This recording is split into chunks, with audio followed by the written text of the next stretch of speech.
আজকের এই ভিডিওতে আমি আলোচনা করব আমরা কিভাবে অটোমেটিক যোগফল করতে পারি, অর্থাৎ আমরা আমাদের ডাটাগুলোতে আমরা কিভাবে অটোমেটিক যোগফল করতে পারি। তো আমরা এখানে দেখতে পাচ্ছি আমাদের এখানে কিছু ডাটা আছে, এখানে কিছু প্রোডাক্টের কোড আছে এবং স্কুলের নাম আছে এবং জানুয়ারি, ফেব্রুয়ারি, মার্চ, এপ্রিল, মে, অর্থাৎ এখানে 5 মাসের সেলস রয়েছে প্রত্যেকটা প্রোডাক্ট অনুযায়ী।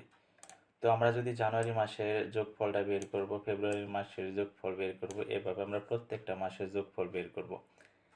তাহলে যদি আমরা কলাম অনুযায়ী জানুয়ারি মাসের যোগফলটা বের করি, তাহলে আমরা প্রথমে এখানে হচ্ছে সাম ফাংশনটি আমরা এখানে টাইপ করব, SUM, সাম। সাম ফাংশনটি লেখার সাথে সাথে কিন্তু আমার এখানে অনেকগুলো ফাংশন চলে আসছে এবং সাম ফাংশনটি কিন্তু হাইলাইট হয়েছে।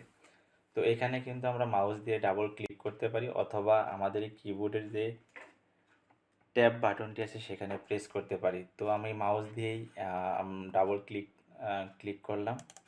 ক্লিক করার সাথে সাথে কিন্তু আমার সাম ফাংশনটি অ্যাক্টিভ হয়ে গেছে। এখানে কিন্তু নাম্বার 1 দেখাচ্ছে, তারপরে হচ্ছে কমা নাম্বার 2 দেখাচ্ছে। এটা হচ্ছে সিনট্যাক্স। সাম ফাংশনের সিনট্যাক্সটা হচ্ছে ইকুয়াল সাম, তারপর হচ্ছে ফার্স্ট ব্র্যাকেট নাম্বার 1 কমা নাম্বার 2। তো আমরা হচ্ছে এভাবে আমরা এই কলামের যতগুলো অর্থাৎ সেল আছে সবগুলোকে আমরা এভাবে সিলেক্ট করে দেব। দেওয়ার পর আমরা ব্র্যাকেটটা ক্লোজ করে দেব। দেওয়ার পর আমাদের কিবোর্ডের যে এন্টার বাটনটি আছে সেখানে প্রেস করব। তাহলে কিন্তু আমাদের এই জানুয়ারি মাসের প্রত্যেকটা প্রোডাক্টের যোগফল চলে আসছে। তো এখন যদি আমরা প্রত্যেকটা অর্থাৎ ফেব্রুয়ারি, মার্চ, এপ্রিল, মে আমরা যদি আরও 4 মাসের যোগফল যদি এইভাবে ফাংশন লিখে করতে চাই, তাহলে কিন্তু আমাদের অনেক সময় লেগে যেতে পারে।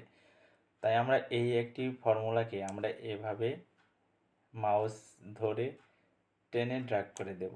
তাহলে কিন্তু প্রত্যেক মাসের যোগফল এখানে বের হয়ে আসছে।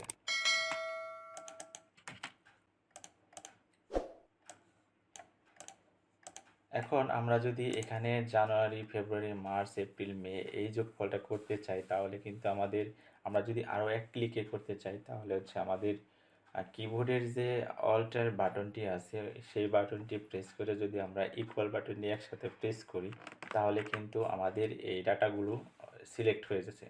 এখন কিন্তু সিলেক্ট অবস্থায় আছে। এখন যদি আমরা এন্টার প্রেস করি, তাহলে কিন্তু আমাদের রেজাল্ট চলে আসবে। এখন আমরা নিচে যদি আমরা প্রতিবার লিখতে যাই, তাহলে কিন্তু আমাদের অনেক সময় লাগবে। তাই আমরা এটাকে নিচের দিকে ড্র্যাগ করে দেব। তাহলে কিন্তু আমাদের প্রত্যেকটা যোগফল বের হয়ে আসছে। তারপর যদি আমরা অন্যভাবে করতে চাই, তাহলে আমরা এটাকে ডিলিট করে দিই। ডিলিট করে দেওয়ার পর আমরা যদি এইভাবে সিলেক্ট করে তারপরে যদি এইভাবে কন্ট্রোল বাটন প্রেস করে সিলেক্ট করি, করার পরে যদি আমরা অল্টার বাটন প্লাস ইকুয়াল বাটনটি প্রেস করি, তাহলে কিন্তু আমাদের যোগফল বের হয়ে আসবে। আমরা যদি এইখানে ধরে যদি আমরা এইভাবে সিলেক্ট করি, তাহলে কিন্তু আমাদের যোগফল চলে আসবে। এখন আমি আপনাদেরকে দেখাবো যে নির্দিষ্ট সেলের সমন্বয় রেঞ্জের মাধ্যমে যোগফল এটা কিভাবে করব। তাহলে আমরা প্রথমে সাম ফাংশনটি টাইপ করি, সাম ফাংশনটি লিখব। লেখার পর আমরা সাম ফাংশন যে হাইলাইট হয়েছে সেখানে আমরা ডাবল ক্লিক করব। ক্লিক করার পর আমরা যেহেতু নির্দিষ্ট সেলগুলোর সমন্বয় রেঞ্জের মাধ্যমে যোগফল করব, তাহলে জানুয়ারি একটা রেঞ্জ হবে, সেলের রেঞ্জের সমন্বয়ে একটি রেঞ্জ, তারপরে হচ্ছে আমরা কমা দেব, দেওয়ার পরে আবার ফেব্রুয়ারি, তারপর হচ্ছে মার্চ, এপ্রিল, মে। এখানে আমরা ব্র্যাকেট ক্লোজ করব, তারপরে হচ্ছে আমরা এন্টার প্রেস করব। তাহলে কিন্তু আমাদের রেজাল্ট চলে আসছে। তারপর দ্বিতীয় নাম্বার যেটা আছে যে নির্দিষ্ট সেলের মাধ্যমে যোগফল। আমার এই ডাটাবেজের মধ্যে কিন্তু 4-5টি সেল হাইলাইট করা আছে, হলুদ মার্ক অর্থাৎ ইয়েলো মার্ক দিয়ে কিন্তু হাইলাইট করা আছে। তো আমরা এই হাইলাইট যে সেলগুলো আছে, 5টি সেল আছে, এটাকে আমরা যোগ করব। তাহলে আমরা সাম ফাংশনটি টাইপ করব, তারপর হচ্ছে আমরা এই ইন্ডিভিজুয়াল সেলগুলো সিলেক্ট করে দেব।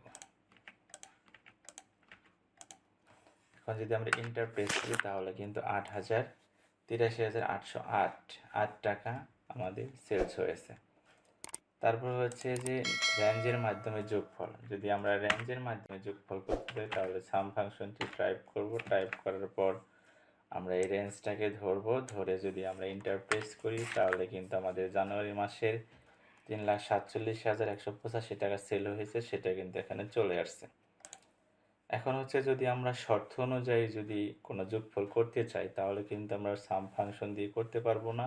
এই সাম ফাংশনের সাথে যেহেতু সাম দিয়ে আমরা যোগ করব, আর যদি এর মধ্যে শর্ত যোগ করতে চাই, আমরা যখনই কোনো শর্ত যোগ করব তখন কিন্তু আমাদের ইফ ফাংশনটি ব্যবহার করতে হয়। তাহলে আমরা দুই ফাংশনের সমন্বয়ে আমরা সাম ইফ ফাংশনটি ব্যবহার করব। তাহলে আমরা সাম ইফ ফাংশনটি প্রথমে টাইপ করব। প্রথমে লিখব সাম, তারপর ইফ। সাম ইফ, এখানে কিন্তু দুটি ফাংশন চলে আসছে, তাহলে আমরা প্রথমটা ইউজ করব, সাম ইফ। তারপর এখন এখানে চেয়েছে যে রেঞ্জ, তারপর হচ্ছে কমা, তারপর হচ্ছে ক্রাইটেরিয়া, তারপর হচ্ছে সাম রেঞ্জ। তো প্রথমে হচ্ছে যে রেঞ্জ, তো রেঞ্জটা আমরা এখানে মে মাসেরটা ধরে দিলাম। দেওয়ার পর হচ্ছে আমরা এখানে কমা দেব। কমা দেওয়ার পর এখানে চাইছে হচ্ছে ক্রাইটেরিয়া। ক্রাইটেরিয়া হচ্ছে কি, আমি ক্রাইটেরিয়াটা দিব যে এই যে সেলগুলোর রেঞ্জটা আমি সিলেক্ট করেছি সেখানে 15,000 টাকার উপরে যে সেলগুলো আছে সেই সেলগুলোর সে যোগ করবে। তাহলে আমরা যখনই কোনো একটি কন্ডিশন দেব তখন আমাদের কিন্তু কোটেশন দিতে হবে। তাহলে আমরা কোটেশন দিয়ে দিলাম 15,000 গ্রেটার দেন, তারপরে আমাদের কোটেশনটা ক্লোজ করতে হবে, তারপরে আমরা ব্র্যাকেট দিয়ে আমরা এন্টার প্রেস করব।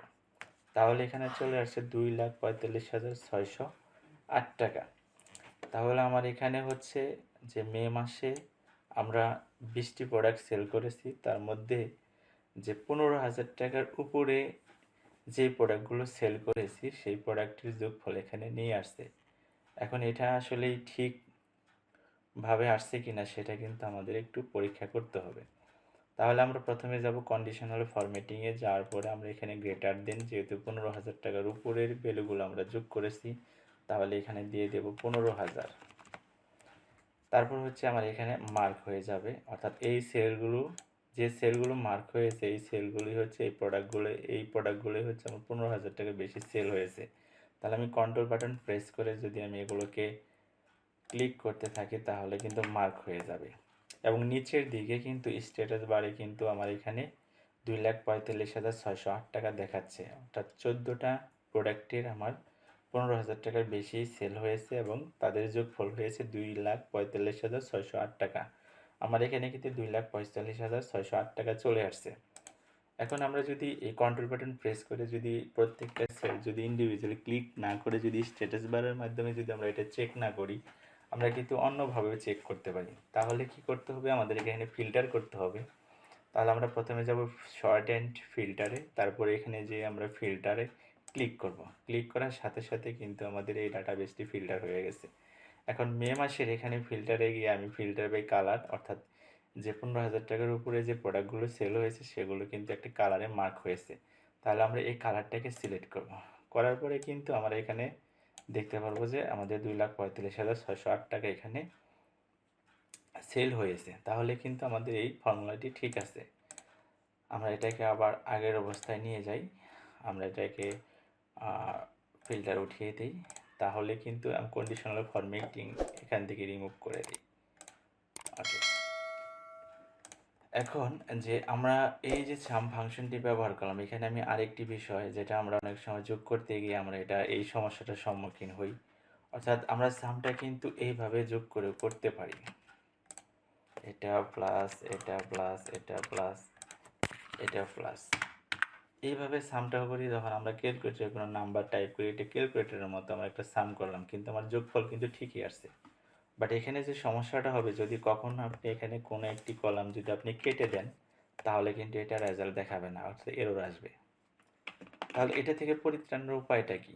এই জন্যই আমরা সবসময় এই সাম ফাংশনটি ব্যবহার করব। এখন যদি কখনো আপনি automatic alt plus equal button দিয়ে যদি আপনি রেঞ্জটা ধরতে চান, সেটা ধরার আগে আপনাকে একটু খেয়াল করতে হবে যে যে ডাটা থেকে আপনি ডাটাগুলো সিলেক্ট করতে চাচ্ছেন সেখানে কোনো একটি সেল কখনো ব্ল্যাঙ্ক রাখা যাবে না, অবশ্যই সেটা যদি কোনো সেলস না থাকে তাহলে আপনাকে 0 দিয়ে সেটা ফিল আপ করে দিতে হবে। যেমন আমি যদি এখানে মার্চ মাসের সেলসটাকে যদি ব্ল্যাঙ্ক করে দিই, তারপরে যদি আমি অটো সিলেক্ট করি, তাহলে কিন্তু আমার এপ্রিল এবং মে মাসটা সিলেক্ট করেছে। কারণ ও যখন ডাটার রেঞ্জ যখন সিলেক্ট করতে যাচ্ছে তখন কিন্তু ওর পাশের যে সেলটি আছে সেখানে কোনো ডাটা পায় নাই, এই কারণেই সে ওই পর্যন্তই সিলেক্ট করছে। আবার যখন আমি এটাকে 0 দিয়ে ফিল আপ করে দেবো, তখন যদি আমি অটোমেটিক ফিল ফাংশনটি দিই তাহলে কিন্তু আমার পুরোটা সিলেক্ট হয়ে গেছে। এখন যখন কোনো জায়গায় 0 থাকবে, কোনো একটি সেলে যখন ব্ল্যাঙ্ক থাকবে, তখন যদি আপনি অটোমেটিক এই ফাংশন দিয়ে কাজ করতে চান তাহলে আপনাকে ম্যানুয়ালি আবার সেই রেঞ্জটা সিলেক্ট করে দিতে হবে।